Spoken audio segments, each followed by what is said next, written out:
آقا علیہ السلام کا ایک فرمان دیکھیے، مختصر الفاظ ہیں لیکن دیکھیے کتنا بڑا درس اور سبق ہے۔ آپ نے فرمایا مجھے جوامع الکلم سے نوازا گیا، اور یہ وہ میری خصوصیت ہے جو اللہ نے نبیوں پر بھی مجھے یہ خصوصیت عطا فرمائی ہے۔ اور اس میں دیکھیے فرمایا لیس منا من لم یرحم صغیرنا ولم یوقر کبیرنا۔ سادہ سا پیرائے میں بات کی، لیکن اتنی بڑی بات کی کہ دنیا کی بڑی بڑی مجالس بہم مشاورت کے بعد اور علم اور فن اور ہنر کے بعد بھی اتنا بڑا پیغام نہیں دے سکیں جو آقا علیہ السلام نے چند لفظوں میں انسانیت کو پیغام دے دیا۔ فرمایا لیس منا، اس کا ہمارے ساتھ کوئی تعلق ہی نہیں، من لم یرحم صغیرنا ولم یوقر کبیرنا، جس نے چھوٹے پر مہربانی نہ کی، بڑے کی عزت نہ کی، فرمایا اس کا ہمارے ساتھ کوئی تعلق نہیں۔ اب ظاہر ہے انسان جہاں رہتا ہے کچھ اس سے بڑے ہیں، علم میں بڑے ہیں، عمر میں بڑے ہیں، رتبے میں بڑے ہیں، درجے میں بڑے ہیں، کچھ اس سے چھوٹے ہیں،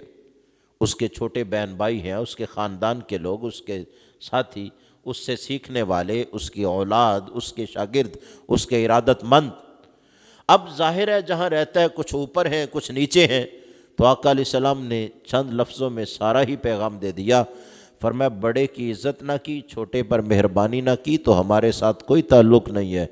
ہم اسے ہی اپنا بناتے ہیں جو ہر چھوٹے پر مرہم بھی رکھے، اس پر رحم کرے، مہربانی کرے، اور ہر بڑے کی عزت کرے، احترام کرے۔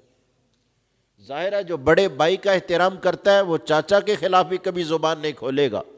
اور جو چاچا کے خلاف زبان نہیں نہ کھولتا وہ باپ کی یوں آنکھ میں بھی آنکھ ڈال کے بات نہیں کرے گا، ادب سے نگاہ جھکا کے رکھے گا۔ جسے اپنے بڑے بھائی کا احترام سکھا دیا جائے، سمجھو آپ نے اس سے بڑوں کا احترام بدرجہ اتم اسے سکھا دیا۔